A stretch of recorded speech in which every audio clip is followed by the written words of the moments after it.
उस आत्मा को कुचल दिया गया था। देश के मीडिया को दबोच दिया गया था।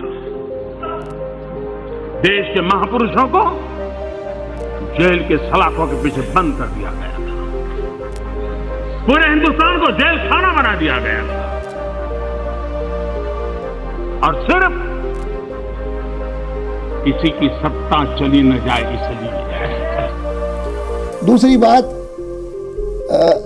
जो पत्र पत्रिकाएं थी उनके ऊपर ऐसी पाबंदी लगी कि वो कुछ नहीं छाप सकते थे। चाहे कभी कभी तो फौजी हमले भी होते हैं, लेकिन उससे भी खतरनाक है जो गुप्त तौर से हमले होते हैं, जो दिखलाई नहीं देते हैं।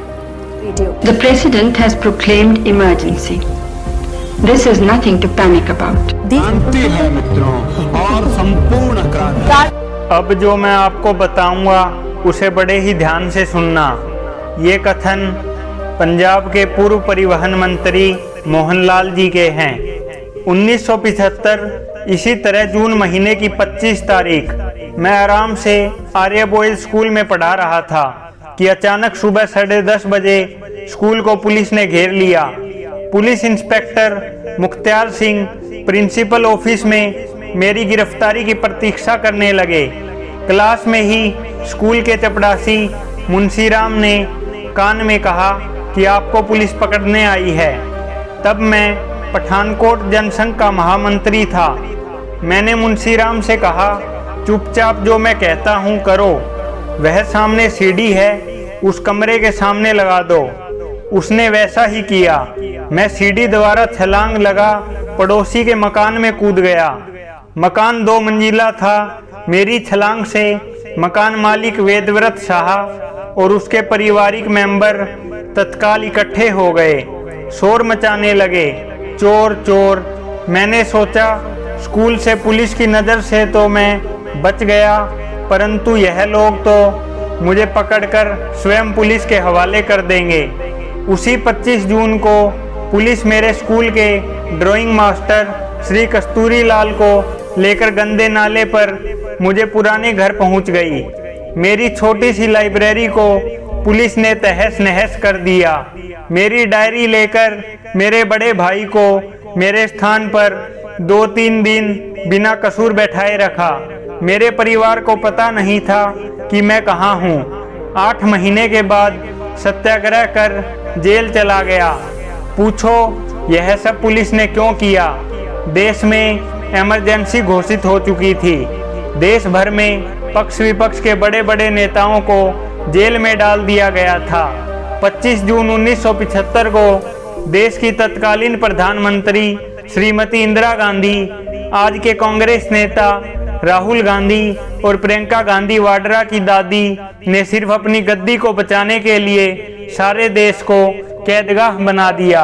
अटल बिहारी वाजपेयी, लाल कृष्ण आडवाणी, मोरारजी देसाई, राजनारायण, चौधरी चरण सिंह, चौधरी देवीलाल, मधु लिमये, मधु दंडवते, सिकंदर बख्त, चंद्रशेखर, रामधन, मोहन धारिया जैसे अनेक नेताओं को जेल में बंद कर दिया।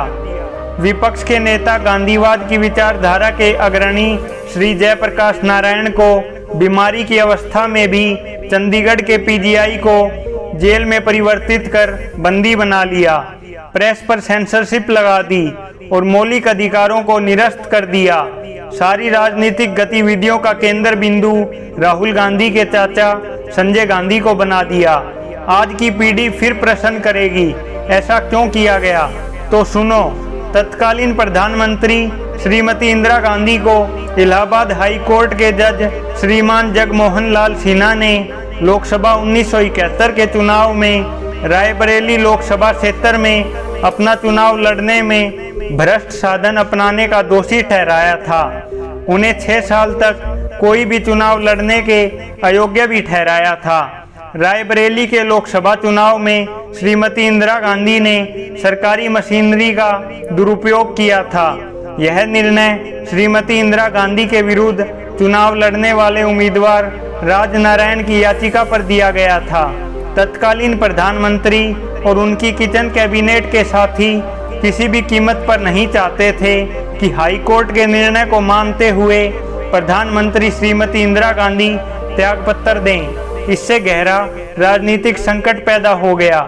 लिहाजा 25 जून 1975 से 21 मार्च 1977 तक 21 महीने की अवधि में भारत में आपातकाल घोषित था।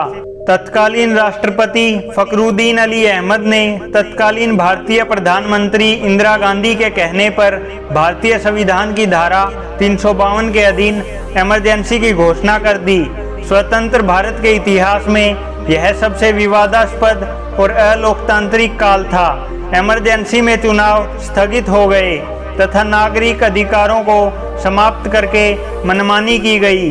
राजनीतिक विरोधी जेल में डाल दिए, प्रेस प्रतिबंधित कर दिया। प्रधानमंत्री के बेटे संजय गांधी के नेतृत्व में बड़े पैमाने पर नसबंदी अभियान चलाया गया। जयप्रकाश नारायण सर्वोदय नेता ने इसे भारतीय इतिहास की सर्वाधिक काली अवधि कहा। विनाशकाले विपरीत बुद्धि। इन सब के बावजूद इंदिरा गांधी टस से मस न हुई। यहाँ तक कि कांग्रेस पार्टी ने भी बयान जारी कर कहा कि इंदिरा का नेतृत्व पार्टी के लिए अपरिहार्य है। सब तरफ नारे गूंजाए जाने लगे, Indira is India and India is Indira. राष्ट्रीय स्वयंसेवक संघ को प्रतिबंधित कर दिया क्योंकि यह संगठन विपक्षी नेताओं को श्रीमती इंदिरा गांधी के विरुद्ध भड़का रहा था और सर्वोदय नेता जयप्रकाश नारायण के आंदोलन को भड़काने में घी का काम कर रहा था। पुलिस भी इस संगठन पर टूट पड़ी। इसके हजारों कार्यकर्ताओं को कैद कर लिया। सिखों के जत्थे नारे लगाते हुए कि शहरी आज़ादियाँ बहाल करो, इमरजेंसी हटाओ के साथ गिरफ्तारियां देने लगे। लाखों संघ के स्वयंसेवकों और शिरोमणि अकाली दल के कार्यकर्ताओं ने इमरजेंसी के विरुद्ध सत्याग्रह पर गिरफ्तारियां दी।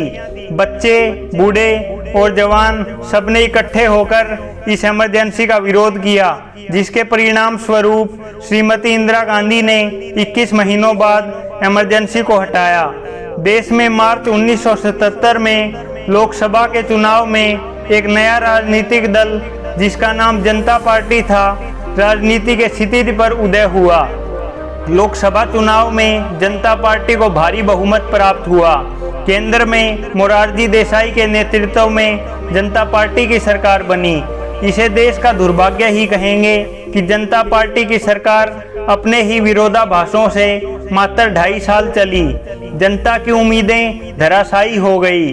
1980 में लोकसभा के पुनः चुनाव हुए, जिसमें श्रीमती इंदिरा गांधी पुनः केंद्र में कांग्रेस की सरकार बनाने में सफल हो गई। आज यदि हम देश के वर्तमान दृश्य पर नजर डालते हैं तो पता चलता है कि विपक्ष है ही नहीं। कांग्रेस के वर्तमान गांधी परिवार के नेतृत्व को जनता स्वीकार नहीं कर पा रही। विपक्ष पहले तो है ही नहीं, और यदि थोड़ा बहुत दिखता है तो भी बिखरा हुआ ही दिखता है। दोस्तों, आप भी इस विषय पर अपनी राय जरूर देना। जय हिंद।